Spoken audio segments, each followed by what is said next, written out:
Bengal Super League. Special partner Sensodyne and KitKat.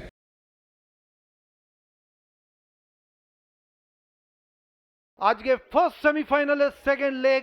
আপনারা জানেন যে প্রথম লেগে কিন্তু উত্তর চব্বিশ পরগনা ফুটবল ক্লাব 1-0 গোলে এগিয়ে আছে।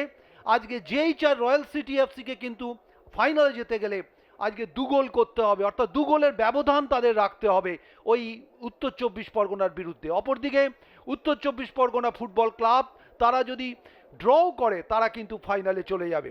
এখানে টস করছেন মাননীয় শ্রী রাহুল টোডি, তিনি টস করছেন এবং টসের পর অবশ্যই সালমান জিতেছেন। আমরা দেখে নিই আজকে নর্থ চব্বিশ পরগনা কিভাবে দল সাজিয়েছে। সুরজ আলী গত ম্যাচের ম্যান অফ দ্য ম্যাচ, 4-2-3-1 আয়দারাকে সামনে রাখা হয়েছে।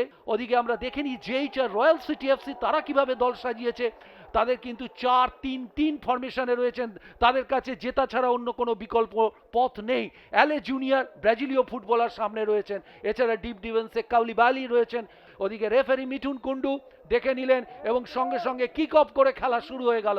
সাদা কচি কলাপাতা জার্সিতে ডান দিক থেকে বাঁ দিকে পর্দার অপারেট করছে উত্তর চব্বিশ পরগনা, অপরদিকে ব্লু জার্সিতে পর্দার বাঁ দিক থেকে ডান দিকে অপারেট করছে GHR Royal City FC Malda Murshidabad. সুমিতের কর্নার, একাধিক খেলোয়াড় রয়েছেন, ও এক্ষেত্রে back to back corner. Suraj Ali আপনারা জানেন গত ম্যাচে অসাধারণ ফুটবল খেলেছেন। কুন্তলের কাছে কিন্তু একটা লম্বা ডেলিভারি, কুন্তলের পায়ে কিন্তু কাজ আছে, দেখুন ইনসাইড আবার আউটসাইড, আবার ইনসাইড করেছে, করে এবার শট নিয়েছিল কিন্তু সাইড নেটে। আসলে গত ম্যাচে এইরকম ইনসাইড আউটসাইড করে তাকে বাধা দিতে গিয়ে ফাউল করে ফেলেছিলেন।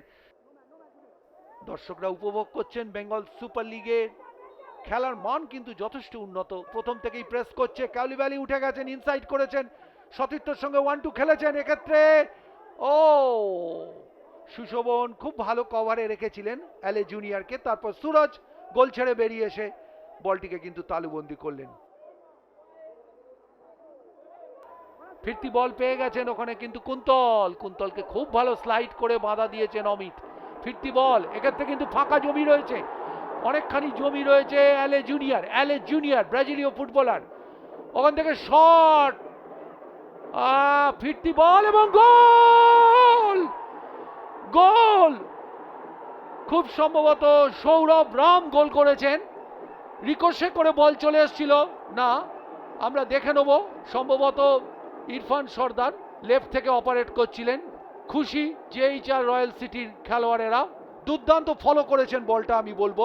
এক্ষেত্রে ডান পায়ের শট নিয়ার পোস্টে ছিল, ফিরতি বলটা কিন্তু ট্যাকেল করতে পারেননি, ঠিক সময় ক্লিয়ার করতে পারেননি ওখানে ওই অ্যাড্রিকো রজার্স এবং সঙ্গে সঙ্গে কাজের কাজটি করে দেন। হ্যাঁ, আমি যার নাম প্রথমে বলেছি সেই সৌরভ রাম।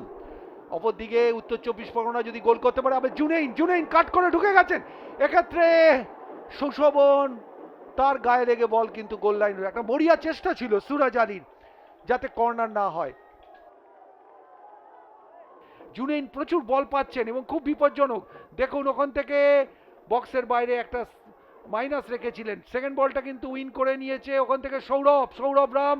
ফিরতি বল, ওখানে সরাসরি বল চলে গেছে সুরজের কাছে।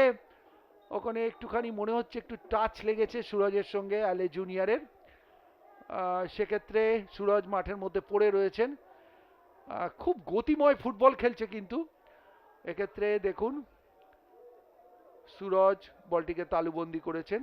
ফান কি করেন দেখা যাক, ভেতর দিকে থ্রু করেছেন, বাঁদিকে কিন্তু চলে গেছেন সুকচাঁদ সেন্টার করেছেন বিপজ্জনক ভাবে অ্যালে জুনিয়র, বল গোল লাইন থেকে কি সেভ হয়ে গেল, গোল লাইন থেকে অঙ্কন বল সেভ করে দিলেন। ও অসাধারণ একটা ফুটবল অঙ্কন ভট্টাচার্যের, এবং আমি বলবো এই জায়গায় প্রায় দ্বিতীয় গোলটা হয়ে গিয়েছিল এবং সেক্ষেত্রে সুরজও পরাস্ত হয়েছিলেন।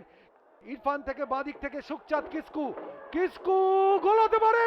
ও সুরজ দ্বিতীয় প্রচেষ্টায় বলটিকে তালুবন্দি করলেন, অসাধারণ সুরজ আলী ফ্রাস্ট্রেশন, হতাশা সৈয়দ রামন।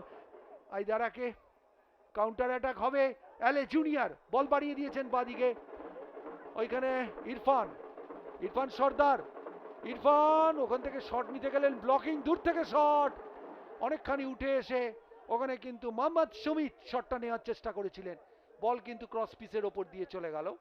জোটা, জোটা, ওহো দারুণ ফ্রি কিক ছিল, প্রশংসা করব সুরাজ আলীর। এবং এই জায়গায় যেভাবে কিন্তু বলটা কিন্তু গোলের মধ্যে থাকলে সুরজও কিন্তু কঠিন পরীক্ষার সামনে পড়ে যেতেন। কর্নার আসছে, ভালো বল, ও এক্ষেত্রে গোলে গেল না, সালমান হেডটা করেছিলেন এবং এই বলটা ফার পোস্ট দিয়ে যদি গোলের মধ্যে চলে যেত তাহলে কিন্তু কিছু করার ছিল না। কাউলিব আলী একজনকে কাটালেন, দুজনকে অতিক্রম করেছেন, ফরওয়ার্ড বল, জোটা, জোটা ওখান থেকে শট এবং গোল। ও হোয়াট এ গোল, ও বিশ্বমানের গোল আমি বলবো। আমি যার কথা বলছিলাম সেই ব্রাজিলীয় জোটা, তার টাচ খুব ভালো, দুর্দান্ত।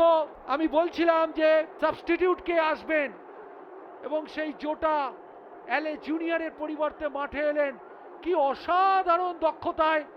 আমি ইন্ডিভিজুয়াল ব্রিলিয়েন্সির কথা বলছিলাম, সেই ব্যক্তিগত নৈপুণ্য, সেই ব্যক্তিগত নৈপুণ্যের স্বাক্ষর রাখলেন জোটা, কি অসাধারণ বলটা রাখলেন, প্রায় 35 গজ দূর থেকে হবে। আসছেন ওখানে আমিল নাইম, আমিল নাইম হোল্ড করতে পারেন, কাট করে বেরিয়ে আসছেন মোহাম্মদ আমিল নাইম, লে অফ রেখেছেন, গোল হতে পারে, এক্ষেত্রে গোল হওয়া উচিত। আবার সেই সুরজ, ফিরতি বল, আবার সুরজের গায়ে লেগে বল চলে গেছে সেখান থেকে। ও বল নিয়ন্ত্রণে নিলেন যেভাবে, গোলকিপারদের এটা দেখা যায় না। আবার সেই চলেছেন নাইম, বাদিকে চলে এসছেন, এবার আউটসাইড করেছেন, ওখান থেকে গোল, ওখান থেকে গোল, ফার পোস্টে বল রাখলেন। কি সমস্ত গোল আসছে ভাবা যায় না, জোটার গোল, তারপর আমিল নাইমের গোল, দুর্দান্ত। আমরা ভেবেছিলাম ওখান থেকে সেন্টার করবেন, সেন্টার না করে ফার পোস্টে বল রেখেছেন এবং বলটা এক্ষেত্রেও কিন্তু বাঁক নিয়ে গোলের মধ্যে ঢুকে গেল। নায়ক হয়ে গেলেন, সুপার সাব বলা যেতে পারে, পরিবর্তক খেলোয়াড় হিসেবে দুজন সুপার সাব, জোটা এবং আমিল নাইম। দ্বিতীয়ার্ধে জোটার গোল আমি বলবো খেলার টার্নিং পয়েন্ট। ওদিকে জমুয়ান সাঙ্গা একটা অ্যাটেম্প করেছিলেন, না ওখানে লাল রেম রুয়াতা, তারপর ডান পায়ে বলটা নিয়ে নিয়ার পোস্টে রেখেছিলেন। প্রশংসা করব সৌরভ সামন্তর। বলতে বলতে মিঠুন কুন্ডু লম্বা বাঁশি বাজিয়ে জানিয়ে দিলেন কল্যাণী স্টেডিয়ামে প্রথম সেমিফাইনালের second leg GHR Royal City FC এগ্রিগেটে 3-1 গোলে জিতে নিল। এবং অবশ্যই বলবো সৌরভ, রাম এবং পরিবর্তক খেলোয়াড় জোটা এবং আমিল দ্বিতীয়ার্ধে নামার পর খেলার চালচিত্রে পরিবর্তন হয়েছে, বিশেষ করে জোটার গোল আজকে কিন্তু আজকের ম্যাচের সবচেয়ে ভালো টার্নিং পয়েন্ট। যে গোল করেছেন বিশ্বমানের একটা গোল আমরা দেখেছি।